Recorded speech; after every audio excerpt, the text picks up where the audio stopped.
¿Cómo están? Nuevamente, soy Manuel Gómez Carrillo. Bueno, vamos a trabajar con el seminario número 2. Y lo que más nos interesa es darles a ustedes en este seminario las bases centrales que rodean a una temática importante que tiene que ver con el diagnóstico de las enfermedades infecciosas y, de alguna manera, lo que tiene que ver con la validez de las pruebas que vamos a ir desarrollando a lo largo de cada uno de los seminarios y teóricos que están involucrados en esta cursada. Así que empezamos con el seminario.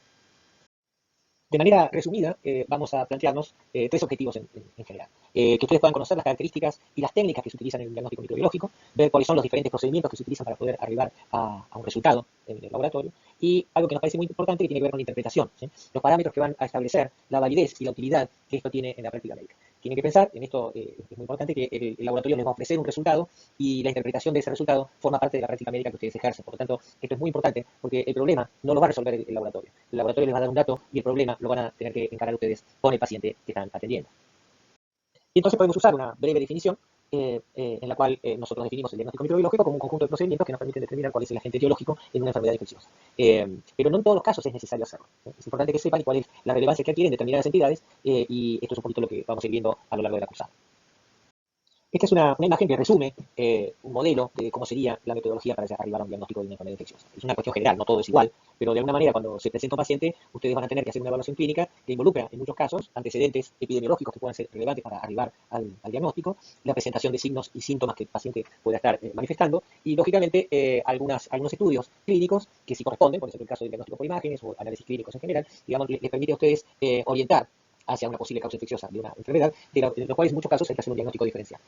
Ustedes van a tener un diagnóstico presuntivo y el laboratorio les dará, laboratorio microbiológico, me refiero en particular, les dará un resultado de certeza de la presencia de algún agente infeccioso que puede estar relacionado con el diagnóstico presuntivo que ustedes desarrollaron. De esta manera, se puede instalar un tratamiento en el caso que esté disponible u otras medidas que también son importantes que vamos a ir viendo.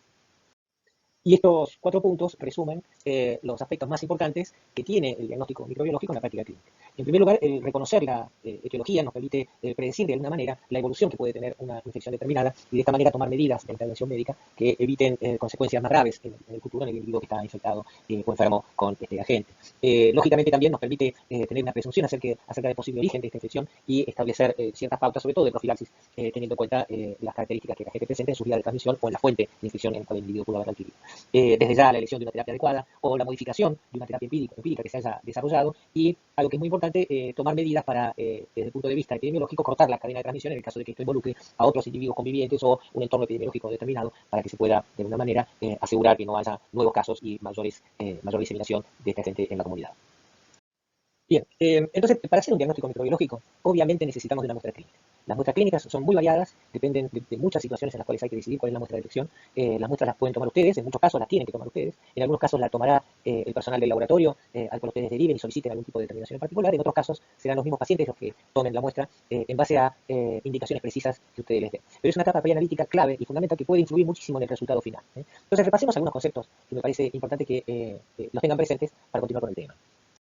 Recordarán ustedes que nosotros les dijimos que las enfermedades infecciosas tienen un comportamiento que contempla un modelo al cual denominamos el modelo del iceberg, ¿sí? No todas las infecciones tienen el mismo comportamiento, pero gran parte de ellas tienen esta situación. En la evolución de una infección, nosotros vemos que cuando se atraviesa un horizonte clínico es cuando empiezan a aparecer, y son clínicamente evidentes, las manifestaciones que tiene el paciente. Estamos hablando de signos o síntomas que refiere el paciente que tiene en una consulta médica. Esto es, en muchos casos, la punta de un iceberg porque el individuo ha cursado una infección asintomática hasta el momento de manifestarse, ha tenido lo que se llama un periodo de incubación, una etapa presintomática, ¿sí? Y en algunos casos incluso, ustedes ya saben que hay infecciones que son asintomáticas en una población determinada. Y por lo tanto, desde el punto de vista epidemiológico, este tipo de comportamiento de algunas enfermedades infecciosas son bastante importantes de considerar, especialmente en tareas de prevención y tareas de evitar nuevas infecciones en la comunidad. En todos estos casos hay posibilidades de hacer diagnóstico microbiológico también. ¿Sí? ¿Se puede hacer diagnóstico microbiológico en un individuo asintomático? Sí, situaciones particulares, y es acá donde cobra importancia saber qué tipo de muestra es importante, para qué circunstancia y bajo qué situación particular. También les mencionamos que el proceso infeccioso a lo largo del tiempo es como una película, ¿sí? Se desarrolla como un conjunto de fotogramas que a lo largo del tiempo va evolucionando y va dando origen a una historia, la historia natural de esa infección, algo que ustedes tienen que empezar a comprender desde el punto de vista de la patogénesis, que determina básicamente cómo se va a desarrollar ese, entre comillas, guión, ¿sí? Que lleva a lo que estamos tratando de diagnosticar. Lógicamente la toma de muestra tiene que ver con un instante. Tomar una muestra es tomar una foto. Entonces hay que estar ubicado en qué momento de la infección estamos para elegir qué muestras y qué tipo de diagnóstico vamos a pedir a lo largo de la película. Yo les voy a poner un pequeño ejemplo.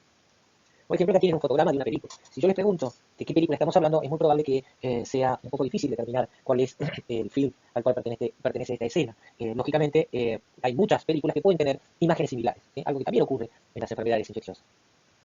Entonces, este fotograma que no me permite resolver cuál es el film, debería estar acompañado de la solicitud de ciertos fotogramas que son muy característicos de cada una de las películas que podrían estar involucradas en esa escena. Y esto es un poco la estrategia que se tiene que tomar cuando uno hace un diagnóstico microbiológico. Fíjense que la película podría estar relacionada con por ejemplo, tres films importantes, muy conocidos. Una podría ser esta, entonces pedimos que nos den información sobre esta escena, queremos ver esa foto, para saber y confirmar si se trata realmente de la película de Tom Hanks.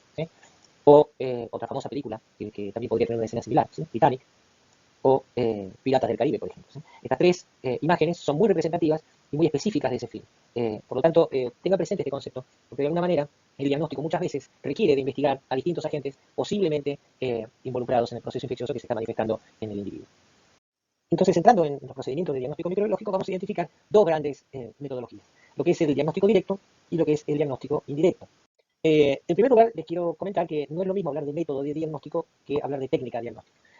Esto es algo que lo vamos a detallar en particular cuando entremos y profundicemos este tema, en los cuales el método de diagnóstico directo se relaciona básicamente con procedimientos que implican la demostración directa de un agente, es el aislamiento del agente, la presencia del agente en la muestra clínica, por ejemplo.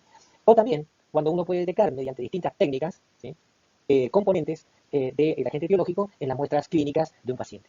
Estamos hablando, por ejemplo, de componentes proteicos, ácidos nucleicos, que puedan ser distinguibles en una determinada muestra, aunque el aislamiento y la presencia del agente no se pueda obtener. Por otro lado, tienen los métodos de diagnóstico indirecto. En este caso, lo que uno está demostrando es la respuesta inmunológica que el sistema inmune del individuo infectado está manifestando, que de alguna manera es una evidencia de que está presente el patógeno o que estuvo presente en algún momento. Es la huella inmunológica que deja la presencia presente o pasada del agente en el individuo. Por lo tanto, ya ustedes tienen una idea de que el diagnóstico microbiológico se basa en un conjunto de pasos y en cada uno de ellos existen muchas variables que podrían influir en el resultado final. Lógicamente, todo el procesamiento hasta llegar al informe a ustedes les va a permitir hacer una interpretación del resultado y, en definitiva, tomar medidas respecto del mismo. Sin embargo, es muy probable que a ustedes les surja alguna pregunta. ¿Qué validez tienen los resultados que me han entregado? ¿Será realmente así? ¿Serán un verdadero negativo, un verdadero positivo? ¿Qué significa un positivo débil? Esta cantidad que me están informando acá, ¿hasta dónde realmente refleja el proceso que yo estoy observando? Esto es algo que tiene que ver con unos parámetros que es muy importante que ustedes empiecen a entender y a manejar. En cada uno de los capítulos que vamos a ver, vamos a tener referencia a estos parámetros. Y estos son parámetros estadísticos que es importante que conozcan y que, en cierto modo, les da más o menos confianza a ustedes respecto de un resultado informado. Entonces, vamos a trabajar conceptualmente con los dos primeros parámetros que toda técnica tiene, y que se basa en cálculos estadísticos, matemáticos, que ustedes en realidad no tienen por qué conocer en profundidad, pero sí desde el punto de vista conceptual. Toda técnica que se utiliza en el diagnóstico ha sido evaluada, ha sido probada en distintas poblaciones para determinar cuál es su sensibilidad y cuál es su especificidad. La sensibilidad es un parámetro que determina hasta dónde es capaz de detectar lo que nosotros estamos buscando. Esto ya sea método de diagnóstico directo, componentes del agente, el aislamiento del agente, la identificación del agente de una muestra clínica, de alguna manera determina la sensibilidad. También como método directo, la presencia de anticuerpos, hasta dónde es capaz de detectar anticuerpos. Y por otro lado, cuán específica es. Lo que yo estoy detectando como positivo, por ejemplo, es realmente lo que yo estoy buscando. Son dos parámetros que no se pueden disociar entre sí y que de alguna manera determinan esta cualidad que tiene. Vamos a verlo con un gráfico, a lo mejor puede ser un poco más clara la explicación. Por ejemplo, en este gráfico tiene la relación que hay entre la sensibilidad y la especificidad de una técnica determinada. Cuando se pone a punto esta técnica y se establecen los parámetros de sensibilidad y especificidad que tiene, normalmente se hacen estudios con pacientes que tienen la enfermedad o la infección, por el agente que yo estoy buscando, y también se utilizan estudios, se hacen estudios con pacientes que no tienen la enfermedad y que de alguna manera sabemos que están sanos, no tienen la enfermedad, no tienen la infección. Una técnica, a través de su sensibilidad y especificidad, tiene un valor de corte. ¿Qué quiere decir esto? Que en el grupo de los positivos, todos los positivos que den dentro de los pacientes que estudiamos que tienen la afección que estamos tratando de diagnosticar, hay un punto de corte que es hasta dónde fue capaz de detectar. Si ustedes se fijan, esta es, para el caso de los positivos, el valor de corte. Quiere decir que más allá de este valor, vamos a tener individuos que van a ser falsos negativos, probablemente, o individuos que pueden ser falsos positivos, dependiendo en qué rama estemos viendo la cuestión. La especificidad es un valor que está muy relacionado con la sensibilidad. Fíjense que si nosotros corremos el valor de corte en la sensibilidad, o sea, aumentamos la sensibilidad de la técnica que estamos evaluando, probablemente va a aumentar el número de falsos positivos. Esta zona gris de acá se va a correr y va a incorporar más pacientes. Quiere decir que una técnica muy sensible puede tener más falsos positivos que una técnica menos sensible. Esto, lógicamente, se invierte en lo que hace a su especificidad. Una técnica poco sensible tal vez sea más específica, y va a tener menos falsos positivos. Este balance y este equilibrio hace que, en muchos casos, ustedes van a ver, el caso de la sífilis, el caso de la infección por HIV, la enfermedad de Chagas, toxoplasmosis, etc. Vamos a ver varios ejemplos. Se utilizan algoritmos donde se combinan técnicas y tienen variado equilibrio entre su sensibilidad y su especificidad. Y de alguna manera, ese algoritmo permite hacer una confirmación de un resultado inicialmente obtenido a partir de una técnica muy sensible, por ejemplo. Por lo tanto, para ustedes, estas definiciones, digamos, son las que les otorga la importancia del valor de la sensibilidad en la práctica, ¿sí? La capacidad de una prueba para detectar a los individuos que están infectados o enfermos, la proporción de infectados que son identificados con el test que se está utilizando, es un parámetro que ustedes deberían conocer, ¿sí? Y que muchas veces se informa en los reportes de los laboratorios, y lógicamente una prueba que tenga una alta sensibilidad tiene la capacidad de detectar a la mayor parte de los individuos con la infección, ¿sí? Yo les pongo un escenario, ¿sí? Hay ciertas circunstancias en las cuales se necesitan técnicas de muy alta sensibilidad porque el diagnóstico tiene consecuencias posteriores que son bastante importantes. Por ejemplo, en el banco de sangre, ¿sí? La selección de donantes incluye una serie de pruebas que se llaman de tamizaje o screening, que permiten detectar muy pequeñas cantidades de lo que estamos buscando en el individuo para descartar una posible infección que pueda llegar a ser transmitida por la transfusión de elementos sanguíneos a una persona que está enferma. Es un entorno en el cual la sensibilidad es el patrón más importante, ¿sí? Esto quiere decir que una vez que los donantes han hecho la donación de sangre y se establece todas las técnicas que se van a desarrollar en la medicina transfusional para detectar patógenos transmisibles por transfusión, estas técnicas muy sensibles, ¿sí?, podrán tener falsos positivos, seguramente lo van a tener, ¿sí? Pero de alguna manera se descarta ya la posibilidad de que esas bolsas de sangre y sus subproductos puedan ser transfundidos a una persona. Lógicamente viene una segunda etapa, que es confirmar que realmente esos individuos, y esto se hace con técnicas más específicas, tengan la infección que están manifestando en el evento de donación de sangre. Y en este caso, y siguiendo con el ejemplo del banco de sangre, por ejemplo, a partir de que los donantes han dado reactivos en pruebas en las cuales hay una altísima sensibilidad, ya el donante entra en la etapa de su evaluación respecto de la infección que puede llegar a tener. Y por lo tanto se utilizan técnicas de alta especificidad para que de alguna manera se puedan descartar a aquellos pacientes, a aquellas personas que en realidad tuvieron falsos positivos en la prueba, ¿sí? Esto es una doble situación que se suele dar, especialmente en la medicina transfusional, que es el individuo que es donante, se supone que es una persona sana, ha sido seleccionado como donante, pero una prueba dio reactiva y por lo tanto ese donante tiene que entrar en el sistema de salud y hay que evaluarlo para confirmar que realmente sea así el resultado que se obtuvo, ¿sí? Por eso las técnicas con alta especificidad se utilizan en situaciones confirmatorias de técnicas de tamizaje altamente sensibles. Entonces, más allá del ejemplo que yo les puse, que es un ejemplo puntual, la especificidad y la sensibilidad de una técnica son indicadores que evalúan el desempeño de una prueba diagnóstica. Esto se aplica absolutamente a cualquier procedimiento que se haga en el laboratorio microbiológico y también tiene impacto en otras técnicas que no son microbiológicas, pero que se utilizan en la práctica médica en general, ¿sí? Lógicamente, en esta diapositiva ustedes tienen un resumen de lo que significan estos conceptos y yo los invito a que si tienen ganas y tiempo, busquen esto en Internet. Hay muchísima información respecto de las diferentes interpretaciones que se hacen de la especificidad y sensibilidad y es un tema además que vamos a ir viendo a lo largo de la cursada cuando empecemos a tratar el diagnóstico de diferentes entidades que están involucradas en nuestra currícula. Bien, vamos a ver dos variables más, ¿sí? El valor predictivo positivo y el valor predictivo negativo. Pero es importante que tengan presente que estos valores, que son obtenidos a partir de estadísticas, que ya les voy a mencionar, son variables extrínsecas. Esto quiere decir que no dependen de la técnica, sino que dependen del entorno, dependen de la prevalencia de la infección o de la enfermedad a la que estamos estudiando en un determinado grupo o en el paciente en el entorno más que nada epidemiológico en el cual nos encontramos. No es un valor absoluto, estamos hablando de una probabilidad desde el punto de vista estadístico. Para entenderlo bien, tiene que recordar un concepto que ya vimos en el teórico anterior, que tiene que ver con el concepto de prevalencia, ¿sí? La proporción de una población que padece de una enfermedad o una infección en un momento determinado, ¿sí? Y se expresa por porcentaje, 1 cada 1000 o 10 cada 100, etcétera, etcétera, en el número total de habitantes que uno tiene en la población que está estudiando, ¿sí? Vamos a ver cómo influye esto en lo que significan los valores predictivos, positivos y negativos. Y esto se puede definir contestando las dos últimas preguntas. Por ejemplo, respecto al valor predictivo positivo, la pregunta que tiene que contestarnos es cuál es la probabilidad de que el individuo padezca la infección en el caso de tener un resultado positivo, ¿sí? Por otro lado, en el caso de un resultado negativo, ¿cuál sería la probabilidad de que el individuo no presente la infección, ¿sí? Y esto asociado precisamente a la prevalencia de infección que estemos teniendo en nuestra población en ese momento. Vamos a ver un ejemplo, vamos a trabajar con un par de ejemplos para que ustedes puedan conceptualmente tener claro de qué estamos hablando. No es necesario que conozcan todos los cálculos que se hacen para obtener estos valores, ¿sí? Pero sí me interesa en particular que ustedes puedan percibir por qué un resultado puede tener una probabilidad distinta dependiendo del entorno epidemiológico. Fíjense acá, nosotros tenemos un ejemplo en el cual la infección o la enfermedad que estamos diagnosticando está presente en un bajo nivel, ¿sí? La prevalencia es baja, el 10% de una determinada población presenta esta infección, ¿sí? Fíjense que usamos una técnica que tiene una sensibilidad del 80% y una especificidad del 90%, ¿sí?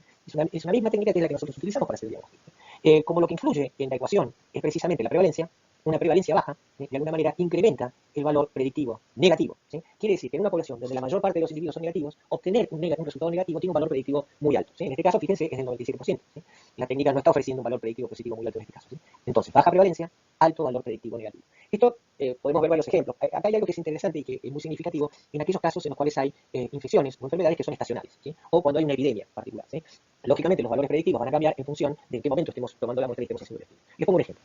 Un ejemplo muy común son las infecciones respiratorias. Por ejemplo, influenza, ¿sí? Durante el verano hay casos de influenza, pero la prevalencia de infección por virus influenza en la época estival es muy baja, ¿sí? De manera tal de que un resultado negativo para el virus influenza en ese momento tiene un valor predictivo negativo muy elevado, ¿sí? Con lo cual, uno está más tranquilo con ese resultado que en la situación invernal, ¿sí?, donde la prevalencia va a aumentar y el valor predictivo negativo va a ser más bajo, ¿sí? Veamos el ejemplo que viene después. Fíjense acá, nosotros acá tenemos un ejemplo donde la prevalencia es muy elevada. 90% de nuestra población en estudio tiene la infección o la enfermedad, ¿sí? Es una situación que si la comparamos con lo que hablamos recién de infecciones estacionales, el caso de influenza o alguna infección respiratoria durante el invierno, ¿sí? La prevalencia se hace más elevada. Fíjense cómo cae el valor predictivo negativo, ¿sí? Y cómo aumenta notablemente el valor predictivo positivo. Para la misma técnica, cuya sensibilidad era del 80% y la especificidad del 90%. O sea, esto no varió. Por esto esta variable es absolutamente intrínseca y depende de la prevalencia de la infección. Ahora, entendiendo estos conceptos, vuelvo para atrás al diagnóstico microbiológico, principalmente lo que es la etapa preanalítica. Ustedes ya tienen que percibir que tanto la recolección de la muestra, su transporte y la conservación pueden influir en algunos de los parámetros que vimos. Desde ya, esto puede tener impacto en la sensibilidad y la especificidad que estamos dándole a una técnica estandarizada y que de alguna manera, si esto no se hace correctamente en la etapa de recolección y transporte de muestra, podría llegar a tener influencia también en los valores predictivos, porque cambiaría el parámetro de sensibilidad y especificidad del método, porque la muestra no está ajustada a lo que se exige. Y acá tienen algunos conceptos que son esenciales precisamente para garantizar esa etapa preanalítica que está estandarizada en un laboratorio. Es importante que ustedes conozcan muy bien cuáles son las condiciones en las cuales el laboratorio les solicita la recepción de la muestra, ¿sí? Muchas de ellas influyen de manera muy importante en la capacidad que pueda llegar a tener el laboratorio de darles un resultado confiable, ¿sí? Algunas de ellas van a ser bastante influyentes en lo que hace a ciertos parámetros que acabamos de ver y por lo tanto ustedes deben estar bien informados de cuáles son las condiciones necesarias para que el ensayo tenga la mayor confiabilidad posible. Van a ver, por ejemplo, que muchos estudios microbiológicos requieren la utilización de medios de transporte particulares, ¿sí? Esto tiene que ver con, de alguna manera, preservar los microorganismos en la muestra, evitar la proliferación de contaminantes que puedan, con el tiempo, puedan desarrollarse y que de alguna manera interfieran en los resultados que uno pueda llegar a obtener. Y vamos a ver, en particular, que algunos microorganismos son muy sensibles a condiciones ambientales, con lo cual deben preservarse las condiciones específicas para que esos resultados no se vean alterados durante el transporte y la conservación de la muestra en ese sentido. Hay ejemplos muy claros en el caso de las nicerias, en el caso de infecciones urinarias, en la conservación de la muestra cuando se envía al laboratorio, etcétera, que pueden llegar a influir mucho en los resultados que se pueden llegar a obtener.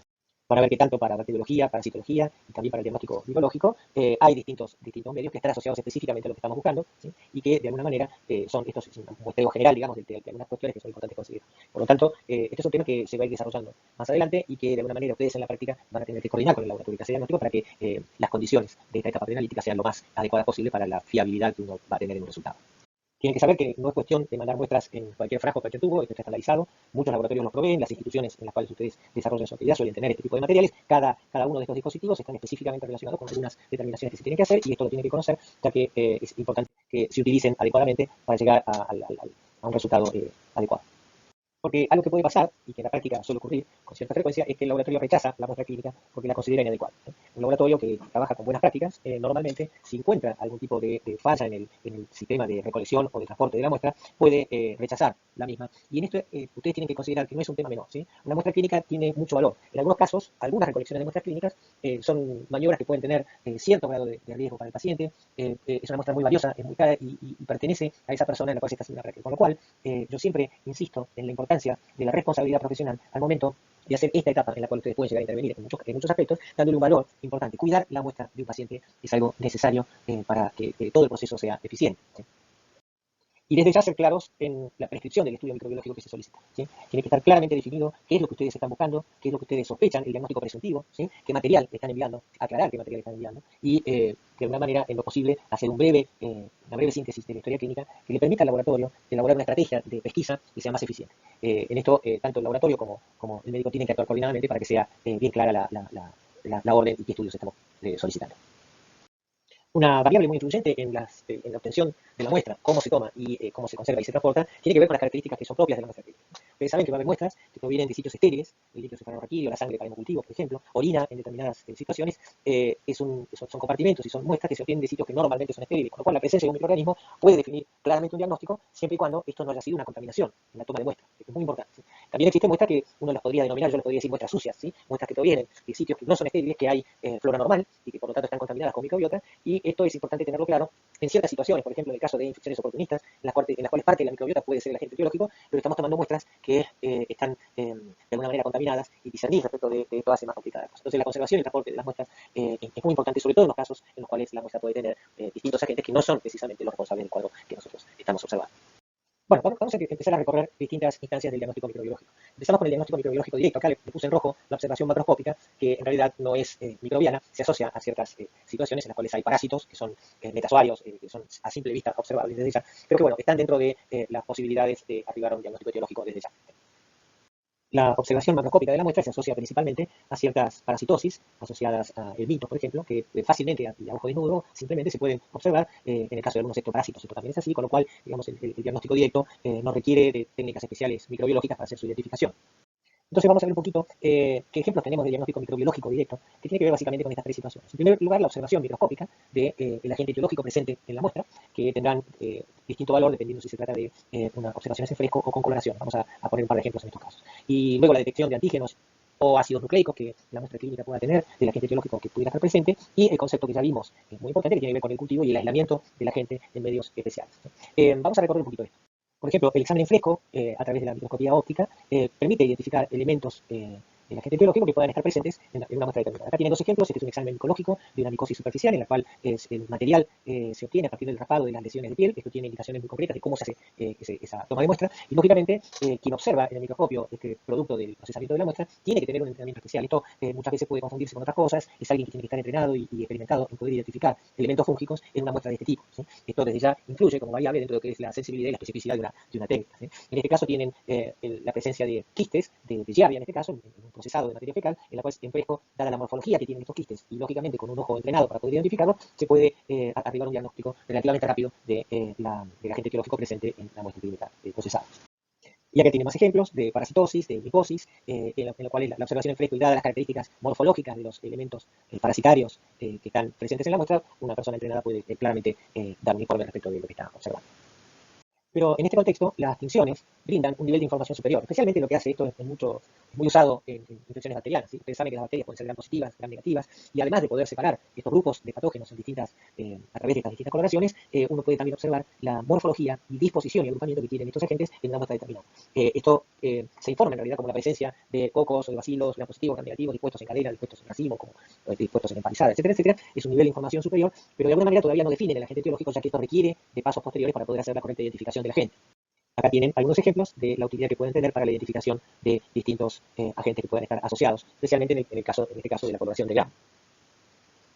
Técnicas de tinción que pueden hacerse en la muestra clínica de manera directa o a partir de aislamientos, a partir de colonias que están empezando a desarrollarse, en la cual sirve como una técnica accesoria para ir determinando el tipo de características tintoriales y la disposición que estos agentes puedan tener en el material ya de una manera aislado a partir de la muestra clínica. También van a ver que no solamente la coloración de Gram, sino que otras técnicas de coloración permiten ser más específicas para la detección de determinados gérmenes. Hablamos de parásitos y de bacterias que de alguna manera acercan y arriban a un diagnóstico más preciso y que tienen una mayor especificidad para poder de alguna manera orientar todo el proceso de diagnóstico que se va a realizar con las muestras que se están desarrollando. La microscopía de fluorescencia, a través de distintas técnicas y características que puedan tener los agentes, brindan de alguna manera una alternativa bastante más sensible para la detección en una muestra clínica de los elementos microbianos que puedan estar presentes en la misma. De alguna manera se evidencia mucho más fácilmente. Son microscopios que están adaptados para poder captar la emisión de ciertas longitudes de onda. Son microscopios que trabajan a través de unos filtros especiales y de emisión de luz ultravioleta que excitan moléculas que pueden llegar a hacer mucho más evidente la presencia de los elementos parasitarios o fúngicos, o como van a ver, esto es algo muy utilizado también en la biología, que hace que sea un método más sensible que lo que estuvimos viendo hasta ahora, el uso de tinciones o mirar en un microscopio un material fresco. Por ejemplo, acá se compara lo que es la sensibilidad en una tinción de Gram, ¿sí? Que serían 10 a la 5 unidades formadoras de colonia por mililitro de muestra, que puede incrementarse en un orden de magnitud si esa coloración se hace a través de ciertos compuestos que emiten fluorescencia, y cuando son observados con un microscopio de fluorescencia, la sensibilidad de la técnica que estamos empleando aumenta y es mayor. Y lógicamente este concepto es el que nosotros vimos hace un ratito. Es muy importante que se informe de alguna manera para tener más claro cuál es la técnica que se empleó. También son útiles algunos métodos de tinción muy habituales, como la tinción de Giemsa, ¿sí? Que se utiliza para frotis de sangre, para cortes histológicos, etcétera, que de alguna manera en ciertas situaciones provee mucha información respecto de la presencia de, por ejemplo, agentes parasitarios, ¿sí? O de algunos hongos que puedan estar presentes en las muestras clínicas. Esto es muy utilizado, sobre todo cuando hay sospecha de este tipo de agentes que pueden ser identificados a través de su morfología en determinadas circunstancias, y esa morfología incluso podría dar las características del tipo de especie que puede estar involucrada en el proceso. Un concepto importante dentro de lo que es un diagnóstico microbiológico como método directo es el aislamiento. El aislamiento se obtiene a partir del cultivo, que es un medio adecuado y selectivo para el crecimiento de los microorganismos que estamos sospechando están presentes en la muestra clínica que el laboratorio está desarrollando. Antes que nada, quiero decirles que el aislamiento está condicionado a la posibilidad de hacerlo. No todos los gérmenes son aislables en un medio artificial y en algunos casos se requieren algunas técnicas especiales, ¿sí? Pero básicamente en la bacteriología, sobre todo, y en la micología, el aislamiento del germen provee información mucho más detallada respecto del agente etiológico. Los aislamientos se realizan en medios sólidos o medios líquidos, en el caso de aquellos gérmenes que toman nutrientes de este medio y pueden desarrollarse en ese medio artificial, y en los casos en los cuales hay casos particulares en los cuales es necesario usar líneas celulares. Esto básicamente tiene que ver con los parásitos intracelulares obligados, que por excelencia son los virus, y que también algunas bacterias, como las clamidias, por ejemplo, requieren de una célula para poder multiplicarse y ser aisladas fuera del ámbito natural en donde se desarrollan. Todas estas técnicas lo que permiten es una posterior identificación. Esta identificación puede realizarse por técnicas de serotipificación o técnicas bioquímicas, en el caso de las bacterias, que vamos a ver un poco en detalle, y también son ensayos que se utilizan para evaluar la resistencia o la sensibilidad a antimicrobianos que puedan tener algunos agentes. Las condiciones en las cuales se hace el aislamiento tienen mucho que ver con las características que tiene el metabolismo de muchos agentes. ¿Sí? Los más difíciles de aislar en el caso de las bacterias tienen que ver con las condiciones de anaerobiosis que se requieren para que aquellos anaerobios estrictos puedan desarrollarse en un medio adecuado. En términos generales, y muy relacionado con ese diagnóstico bacteriológico, una vez que se obtiene un aislamiento en el cual se desarrolló el agente que nosotros estábamos pesquisando, la identificación requiere de una serie de pruebas bioquímicas. ¿Qué es lo que hacen las pruebas bioquímicas? Es simplemente identificar el metabolismo que tiene esa bacteria por el consumo de ciertos sustratos, la producción de ciertos productos metabólicos que pueden ser identificables en una batería de pruebas bioquímicas. Esto en los últimos años se ha simplificado a un sistema que permite determinar lo que es un perfil metabólico frente a distintas reacciones bioquímicas que de alguna manera hacen más sencilla este tipo de pruebas, y ese perfil nos va a identificar cuál es el agente que está relacionado con el aislamiento que hemos desarrollado en el cultivo. El aislamiento también provee información a partir de otras estrategias. En este caso tienen aislamientos de patógenos fúngicos, en los cuales, por ejemplo, hay medios especiales que permiten la identificación cromogénica, ¿sí? La producción de determinado color en las colonias del aislamiento en sí. Esto se utiliza mucho en el caso de las cándidas, por ejemplo, que se puede identificar la especie a partir del desarrollo de color diferencial que puedan tener sus colonias. Esto tiene que ver precisamente con distintos aspectos que tienen que ver con el metabolismo, que de alguna manera el sistema está preparado para poder identificar distintos productos de ese metabolismo diferencial que puedan tener distintas especies. Lógicamente, a partir de también del cultivo a temperaturas distintas, por ejemplo, en el caso de los hongos dimórficos, que recordarán que hay una fase saprofítica y hay una fase parasitaria, que básicamente a distintas temperaturas desarrolla una u otra. Esto permite la identificación de un hongo dimórfico que con técnicas de observación microscópica y de los elementos fúngicos que están en una u otra fase de desarrollo permite la identificación de la gente en cuestión. En estos casos también las que son las características macroscópicas de las colonias y microscópicas de los elementos de fructificación nos permiten a nosotros ponerle el nombre y apellido al germen, llegar al género y a la especie que puede estar involucrada en el proceso infeccioso. Bien, el avance tecnológico nos permite hoy en día contar con algunas herramientas mucho más precisas y mucho más rápidas, sobre todo, ¿no? Para poder hacer la identificación de ciertos agentes. Este es un desarrollo que está disponible en Argentina, que tiene un costo elevado por ahora, pero que ya está tanto en entidades públicas como en privadas, que es el Malditof. El Malditof es la detección, a partir de un sistema de espectrometría de masa, de un espectro de proteínas de bacterias y hongos que son exclusivos del contenido y el espectro de proteínas que expresan estos agentes. De manera tal de que a través de una base de datos, ese espectro proteico identifica puntualmente a una especie bacteriana o micótica e incluso puede identificar la presencia de componentes asociados a la resistencia antimicrobiana. Este principio lleva a que en un corto tiempo se pueda obtener un resultado muy complejo con una muestra clínica que no requiere un procesamiento posterior muy complejo, y esto hace que los resultados sean muy precisos y muy rápidos en el tiempo. Bien, y para terminar con el concepto de aislamiento, ustedes han estudiado cuando cursaron biología en micro 1 que los virus se estudian en un sistema de células que de alguna manera en las cuales puede realizarse lo que se llama un aislamiento viral. Un aislamiento viral lógicamente requiere de células vivas porque estamos hablando de patógenos intracelulares obligados por excelencia.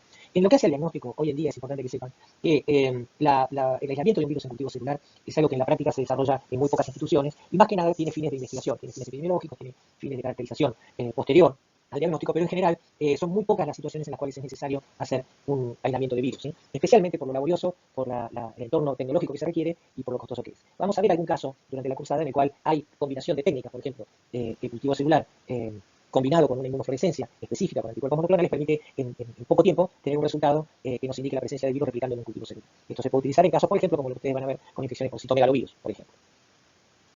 Y así pasamos a otras alternativas de métodos directos para la detección de componentes de microorganismos. Básicamente tiene que ver con la detección de antígenos y o ácidos nucleicos a través de distintas técnicas, ¿sí? Todas estas técnicas son más sencillas, son más rápidas, suelen tener muy buena sensibilidad y especificidad y van reemplazando los métodos más clásicos. En el caso de la biología ha reemplazado prácticamente en su totalidad al aislamiento y al cultivo de células para poder hacer un aislamiento viral, ¿sí? Y son muy buenas complementarias también en el diagnóstico tanto de bacterias, hongos o parásitos.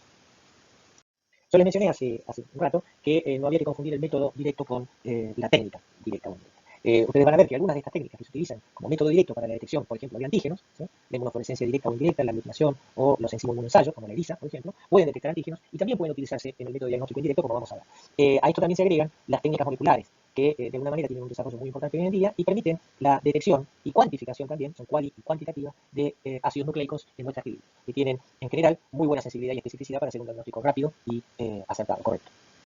Bien, entonces, empezando con los métodos directos asociados a la detección de componentes, arrancamos con la detección de antígenos. Y esto viene bien para un concepto que también se está hablando mucho hoy en día, que son los test rápidos. ¿Qué es un test rápido? Acá tiene un ejemplo que nosotros vamos a tratar durante la cursada, que es la detección de antígenos de una bacteria, el Streptococcus pyogenes, beta hemolítico en particular, en el caso de las faringitis bacterianas o virales, que son en su mayoría, ya lo vamos a ver en detalle, en la cual se toma una muestra del foco de la infección, se procesa en un sistema de detección de antígenos rápido y el concepto de rápido es que el resultado está aproximadamente en 15 a 20 minutos. Esto se hace directamente al lado del paciente en el consultorio o incluso en su casa. Algunos sistemas de salud privado, por ejemplo, envían directamente a personal médico para la evaluación clínica del individuo cuando uno pide, por ejemplo, una asistencia a domicilio y se le puede hacer el test rápido en el momento de la consulta y si es positivo se puede intervenir terapéuticamente como corresponde. Las justificaciones por las cuales se hace este test rápido para la detección de esta bacteria las vamos a ver en la cursada. También esto puede estar asociado a la detección, por ejemplo, de antígenos capsulares en distintos agentes etiológicos bacterianos, en muestras de orina, de suero, líquido suprarraquídeo, que requieran un diagnóstico rápido, particularmente, y que desde ya permiten tener indicios en corto tiempo respecto del proceso de infección que está viviendo el paciente en estos casos. Como pueden ver, hay muchos ejemplos en los cuales la detección de antígenos es de gran utilidad. Lógicamente, acá no hay básicamente técnicas que sean consideradas de rápido. En algunos casos es encima un ensayo. Esto requiere, digamos, de una aparatología específica, pero de todas maneras son métodos en el cual en algunas horas uno puede tener un desarrollo de un resultado. Y esto es muy útil en algunas infecciones. Acá están viendo particularmente infecciones micóticas, especialmente asociadas a individuos inmunocomprometidos, por ejemplo, ¿sí? O la detección de antígenos en los casos en los cuales hay sospechas de infecciones virales, que, como ya les mencioné, la posibilidad de hacer un aislamiento es bastante escasa por tiempo, por costos y por complejidad. Por lo tanto, esto es muy utilizado en infecciones virales, por ejemplo, en el caso de detección de antígenos de rotavirus, en las diarreas que el rotavirus produce, la detección de antígenos en células obtenidas de una muestra clínica, en el caso de infecciones asociadas a virus de la familia herpes, especialmente los alfa herpesvirus, en el caso de herpes tipo 1, tipo 2 o varicela zoster, ¿sí? O la detección de antígenos en fluidos, como pueden ser en sangre, en líquido cefalorraquídeo o en algún otro fluido corporal, en el cual la detección de distintos agentes puede determinar la presencia por ELISA, ¿sí? Por método de ELISA, la presencia de antígenos virales. Bien, y para terminar con los métodos directos, la detección del genoma a partir de secuencias nucleotídicas específicas ha sido desarrollado desde hace varios años y ha tenido un desarrollo tecnológico muy importante. Básicamente, el proceso está basado en la técnica de reacción en cadena de polimerasa, que ustedes ya deben conocer, y que tiene que ver con la amplificación de segmentos genómicos específicos a partir de ciclos térmicos que permiten amplificar una determinada región genómica y hacerla evidente en una muestra clínica. Principalmente el principio de la PCR lleva a la visualización de productos, a la detección de productos esperados de un determinado gen que determinan cualitativamente presencia o ausencia del genoma del agente en cuestión.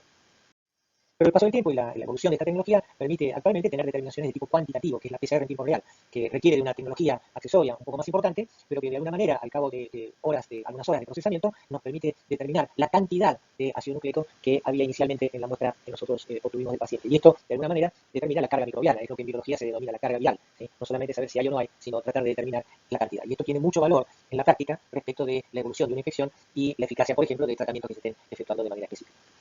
Un desarrollo más novedoso que se ha desarrollado bastante bien, especialmente en las infecciones por micoacción tuberculosis, para la tuberculosis y algunas otras infecciones que ya se están utilizando, tiene que ver con una prueba que se llama GeneXpert, que siguiendo el principio de una PCR en tiempo real, en realidad simplifica el procesamiento de la muestra. Las muestras son colocadas en un cassette particular, ese cassette contiene todos los reactivos para que se produzca la reacción en un dispositivo especial y que en poco tiempo reporta la presencia del agente y en muchos casos permite obtener información respecto a la resistencia a determinados antimicrobianos, ¿sí? Se utiliza en situaciones especiales, está disponible en nuestro país en algunos lugares, lógicamente, al igual de lo que ocurre con el maldito, hay ciertas limitaciones en lo que hace a costos, pero son pruebas que ya están acortando muchísimo el tiempo para hacer el diagnóstico microbiológico de certeza en pocas horas. Bien, y pasando al diagnóstico microbiológico indirecto, tenemos dos situaciones. La pesquisa de anticuerpos específicos, recuerden que esto es la huella que va dejando el sistema inmunológico a medida que una infección evoluciona, y también existen las reacciones intradérmicas o de hipersensibilidad retardada, hipersensibilidad de tipo 4, cuyo valor diagnóstico es bastante relativo, ¿sí? Esto se hace para determinados agentes en determinadas situaciones y el valor diagnóstico que tienen en realidad debe interpretarse con cuidado. Básicamente, cuando hablamos de diagnóstico microbiológico indirecto, nos basamos especialmente en lo que es la pesquisa de anticuerpos. Ustedes pueden ver acá, en realidad existen un montón de técnicas que ya hemos visto en la etapa del diagnóstico microbiológico directo y por eso este concepto de que las técnicas no definen si se trata de un diagnóstico indirecto o de un diagnóstico directo. Vamos a ver algunas consideraciones que son importantes que tengan presentes respecto de la respuesta inmune humoral en particular para poder hacer una buena interpretación de los resultados. Estas pruebas y este método de diagnóstico indirecto básicamente nos proveen cierta información que puede ser de utilidad. En primer lugar, pueden establecer la etapa de la infección en la cual nos encontramos. Hay varios ejemplos que vamos a trabajar. ¿Cómo evoluciona esa infección? ¿Cuál es el estado inmune respecto a este tipo de infección? No es lo mismo hacer este tipo de evaluaciones, pruebas inmunológicas en individuos inmunocompetentes que en individuos inmunosuprimidos, por ejemplo, ¿sí? Y también sirven en muchos casos para monitorear la respuesta a un tratamiento que se haya instaurado en un paciente determinado, ¿sí? Básicamente las pruebas serológicas que tienen que ver con la detección de IgM e IgG específicas son las que más se utilizan y tienen mayor valor en el diagnóstico microbiológico indirecto. Deberán ustedes recordar que en la respuesta inmunológica normalmente uno tiene una respuesta primaria que desde el punto de vista moral se asocia a un predominio de IgM en periodos de los primeros días de la infección y que al cabo de un tiempo, a partir del establecimiento del desarrollo de esa respuesta inmunológica, va a predominar la respuesta secundaria asociada a la IgG principalmente. Digamos, esta diferencia hacia la seroconversión, ¿sí?, de IgM a IgG, y también hace a un aumento en el título de anticuerpos IgG a medida que la infección está progresando a lo largo del tiempo. Hay otros parámetros que vamos a ver un poquito en detalle que tienen que ver con el aumento de la avidez de los anticuerpos, y etcétera, que son todos temas que han visto ustedes en inmunología y que es importante que los tengan bien presentes al momento de interpretar estas cosas. Y vemos acá un ejemplo concreto. Las infecciones por el virus de hepatitis A son infecciones agudas, se autolimitan en el tiempo, ¿sí? Por lo tanto, pero hay mucha gente que produce hepatitis, ¿sí? Por lo tanto, si ustedes se encuentran en la práctica médica con un caso de una probable hepatitis de etiología viral, particularmente, lógicamente lo que les puede resolver descartar o confirmar que se trata de virus de hepatitis A tiene que ver con un diagnóstico indirecto, que determine la presencia de IgM, particularmente. Porque la presencia de IgM está hablando de un cuadro asociado a la patogénesis del virus de hepatitis A, que siempre es una infección aguda, y que de alguna manera la presencia de IgM está hablando de una situación actual que está transcurriendo en el individuo. Sin embargo, si ustedes en esa batería de estudios que solicitan, el laboratorio les informa que hay IgG y hay ausencia de IgM, evidentemente se trata de una infección pasada, aunque el individuo no haya tenido hepatitis, ¿sí? Porque muchas infecciones por el virus de hepatitis A pueden ser subclínicas o asintomáticas. También vamos a ver que en el pronóstico de la evolución de una enfermedad asociada, por ejemplo, a hongos que son aquellos que producen las micosis sistémicas endémicas, o en el caso de la aspergilosis, en el caso de infecciones oportunistas, la presencia de anticuerpos nos establecen de alguna manera una evolución del tratamiento y una evolución de la infección desde el punto de vista del pronóstico, ¿sí?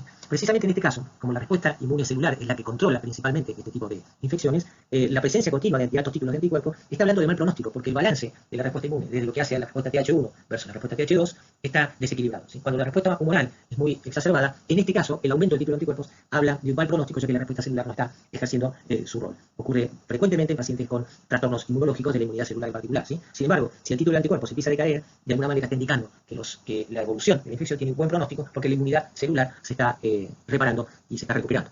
En estos casos en particular, la combinación de estas técnicas de diagnóstico indirecto con, por ejemplo, una intradermoreacción y hipersensibilidad de tipo 4, por el antígeno homólogo que corresponde a cada uno de estos agentes, tendría que virar hacia la positividad, lo cual habla de una restauración inmunológica y un mejor pronóstico en el paciente. Y acá tienen una imagen de cómo se aplica una previa intradérmica de hipersensibilidad, en la cual se hace la inoculación intradérmica de un antígeno conocido, que de alguna manera al momento de ser inoculado va a empezar a generar una reacción de hipersensibilidad de tipo 4 si es que el individuo tiene memoria inmunológica y linfocitos TCD4, TH1, que puedan ir al lugar donde se produjo esta inoculación. Esto se va a interpretar entre las 48 y 72 horas como la generación de una induración, ¿sí? Y cuyo tamaño va a determinar la magnitud de esa respuesta, ¿sí? Es hipersensibilidad retardada. Se lee un par de días después de haberse inoculado y lo que se lee no es un eritema, sino que es exactamente el pequeño nódulo o induración que se ha generado y de alguna manera hay un valor de corte que es variable para determinados antígenos que nos dice que esta reacción es positiva o esta reacción es negativa.